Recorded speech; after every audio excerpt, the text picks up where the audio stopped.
There are places where prayers are no longer heard and sins are never forgiven. St. Drophan's church stands as a dark reminder that even sacred grounds can rot. Abandoned for decades, it hides a curse so sinister that no soul dares to enter. But some places call out for the living, and they don't let go.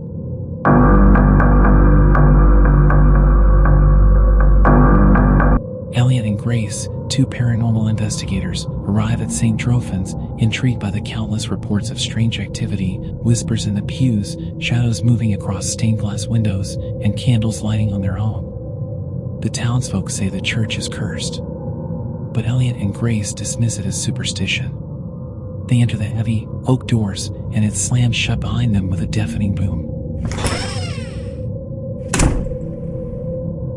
Grace, nervously, "Did you hear that?"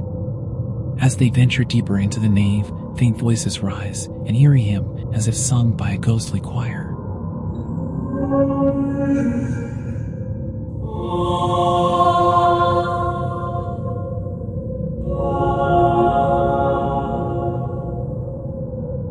But the church is empty, or so they thought.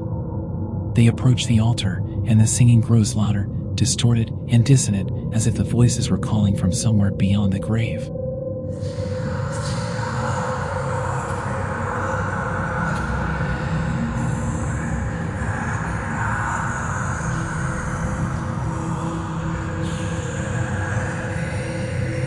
Elliot, whispering, "There shouldn't be anyone here." The legend says the church's priest, Father Hale, lost his faith and committed an unspeakable act. He murdered his congregation in a twisted ritual, believing it would bring redemption. But instead, he doomed the church and everyone in it. Now, on stormy nights, they say Father Hale's spirit roams the church, dragging his cursed cane, looking for new souls to save. Grace steps into one of the confessional booths, curious to see if the stories are true. The door creaks shut behind her. She waits and waits.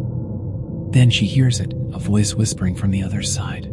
"Confess your sins before it's too late." Grace freezes. Elliot is outside the booth, but the voice is not hers. Grace, terrified. "Elliot, is that you?" No one is there. As the clock strikes midnight, the entire church begins to vibrate. The candles ignite on their own, casting long shadows that twist and writhe like living things. From the altar, a figure emerges, Father Hale, his eyes hollow and his face twisted in an eternal grimace. "Welcome to your salvation." They run, but the church shifts, hallways twist, doors vanish, and pews block their path. Every exit is sealed, every turn leads them deeper into the cursed sanctuary. Suddenly, they find themselves back at the altar, as if the church had drawn them back to where it all began. Father Hale stands before them, his hand outstretched. "There is no escape, only penance." With nowhere left to run, Grace grabs Elliot's hand. They close their eyes and pray, but the prayer is only answered with laughter. The church bell tolls one last time, and the darkness consumes them. The next morning, the townspeople notice the church doors have opened again.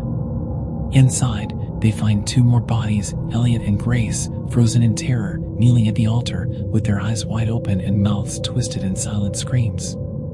Their cameras lie beside them, still recording, capturing only static and the faint sound of a hymn that will never end. If you ever hear the bells of St. Drophan's calling, don't answer. The church welcomes all, but no one ever leaves.